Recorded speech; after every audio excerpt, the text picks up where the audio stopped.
It had been weeks since Derek really looked at me. No, not just glanced, but truly saw me. We sat across from each other at breakfast that morning, the quiet clink of his spoon in the cereal bowl louder than the silence between us. I had tried to talk to him, once, twice, more. But the moment my words reached him, they fell dead at his feet like fragile glass.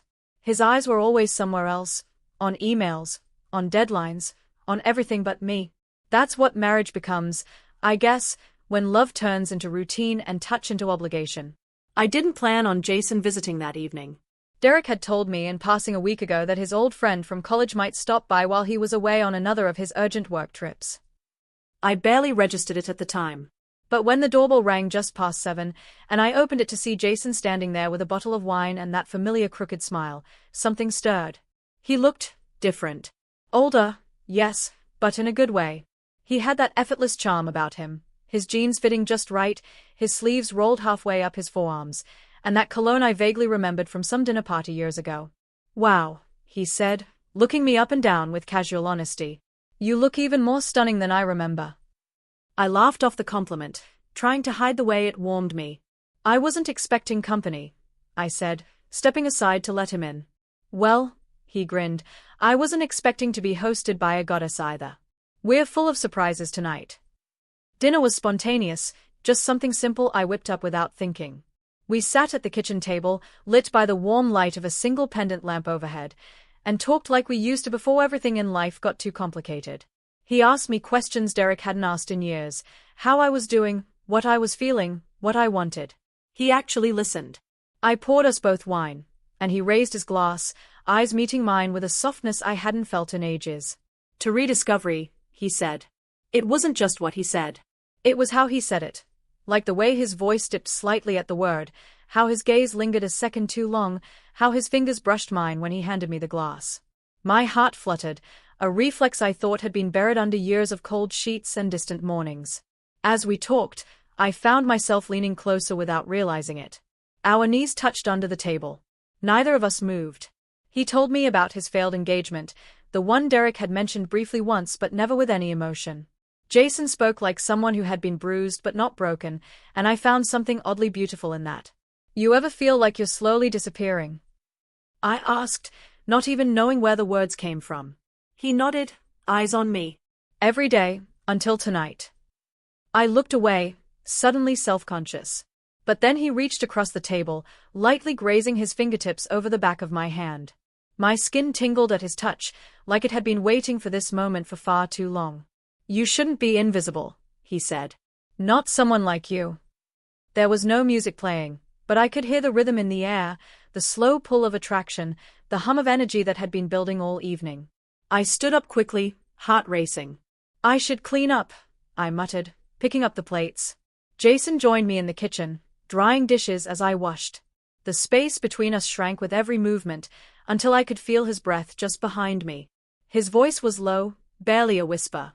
"Do you even remember what it feels like to be wanted?" I froze. My hands wet with soap, my heart louder than the water running from the tap. He didn't kiss me. He didn't touch me. Not yet. But before I turned to go upstairs, he leaned closer, his lips at my ear. "You deserve to be devoured, not ignored." I swallowed hard, saying nothing.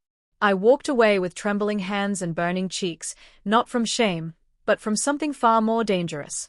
I lay awake that night, the echo of his words crawling under my skin, deeper than I ever thought possible. And somewhere, deep down, I knew I wasn't going to forget how it felt to be seen again. The next morning felt heavier than usual. The house was quiet, just like every other day when Derek was gone, but now the silence buzzed with something new, something unfinished.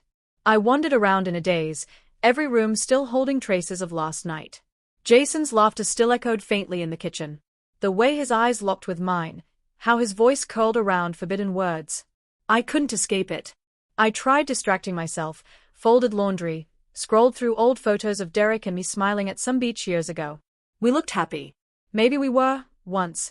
But now those smiles felt borrowed, like props we forgot to put back after the play ended. Sometime in the afternoon, Derek texted, "Stuck in meetings again. Won't make it home tonight either. Miss you." I stared at the message for a while. Miss you? What part of me did he even remember? My voice. My touch. My loneliness? I typed back something polite. Short. Cold. And put the phone away. Jason knocked again that evening, holding takeout boxes and that same crooked smile. Figured you wouldn't want to cook 2 nights in a row, he said casually, though his eyes were scanning mine like he already knew how tangled my thoughts were. We ate on the balcony this time, the sunset washing everything in gold. The breeze played with my hair and Jason's laughter softened all the rough edges of the day. I had the weirdest dream last night, he said between bites. You were in it. I looked up, fork halfway to my mouth. Oh. He smirked. You were dancing. Alone. In this long, red silk dress. And I just watched. Couldn't look away. I laughed nervously, but heat rushed to my cheeks. Sounds like a dramatic dream. He leaned forward, resting his arms on the table. It was real enough to wake me up. I didn't know what to say. The air between us had thickened again, just like the night before.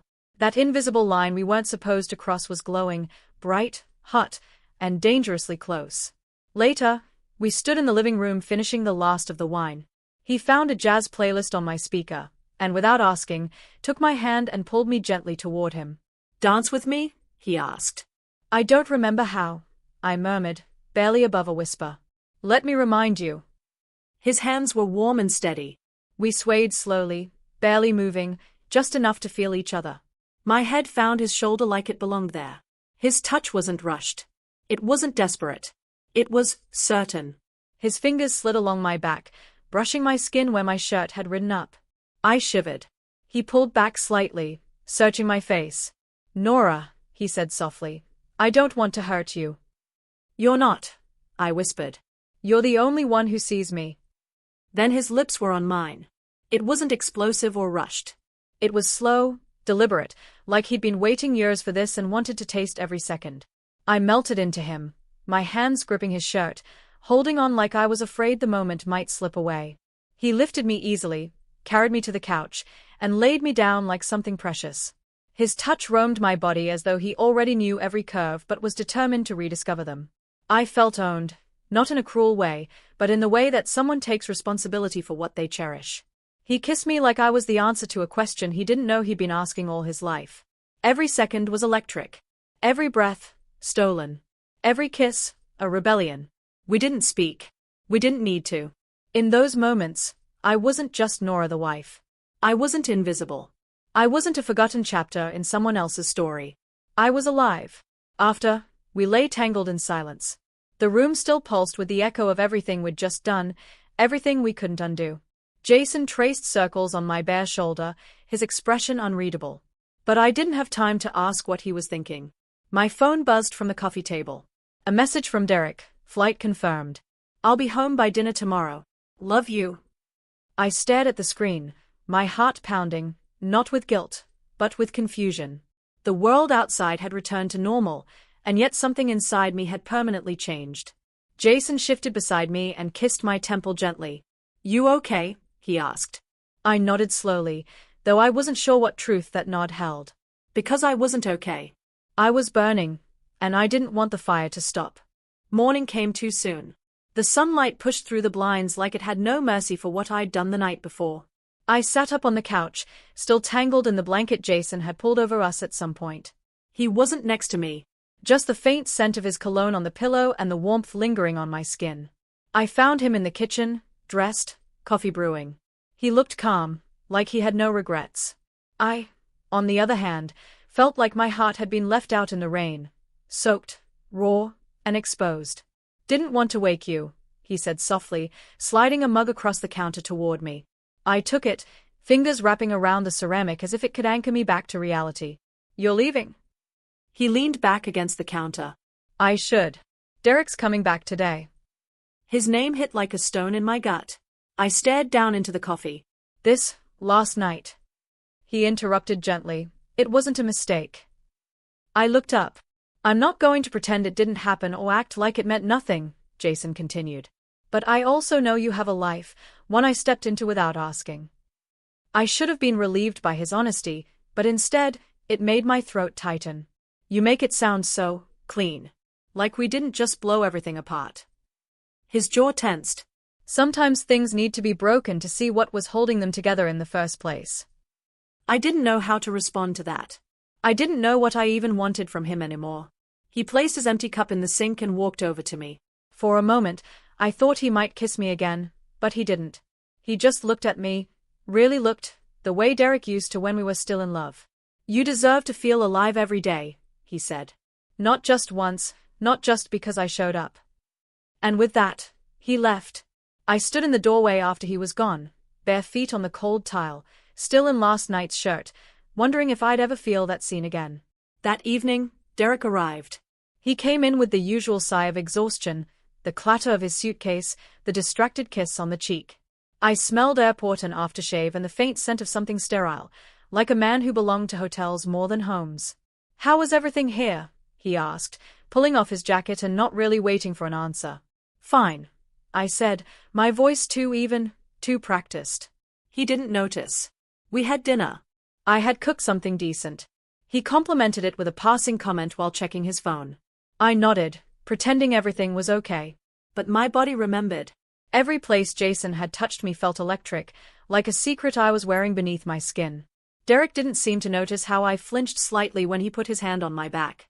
Not because I didn't want to be touched, because I didn't want to be touched like that, with emptiness, with absence disguised as presence. Later that night, Derek fell asleep before I even turned off the lights. I stood by the window, looking out into the dark, wondering if I had just detonated my entire world for a few stolen moments of feeling. And yet, those moments felt more real than the last 3 years of my marriage. Jason didn't promise forever. He didn't pretend. He gave me something else, something I hadn't even realized I was starving for, recognition. I hated myself for how much I loved it. I walked into the bathroom, stared at my reflection. My hair was tousled, my eyes tired, but something in me had shifted. There was a flicker in my expression, like the glow of someone who had been asleep too long and had finally opened her eyes. I didn't know what came next. I didn't know if I'd tell Derek. I didn't know if Jason would ever return. But I knew this much. I had crossed a line, and the woman on this side of it wasn't going back. She had tasted passion. She had been devoured. And she had loved every second of it. Not just because of the man, but because in that act, she had reclaimed the parts of herself she thought were lost forever. The guilt was there, yes. But it was quieter than the ache that used to live in her chest. And in that silence, something bold and terrifying whispered. You're still here. And you still matter.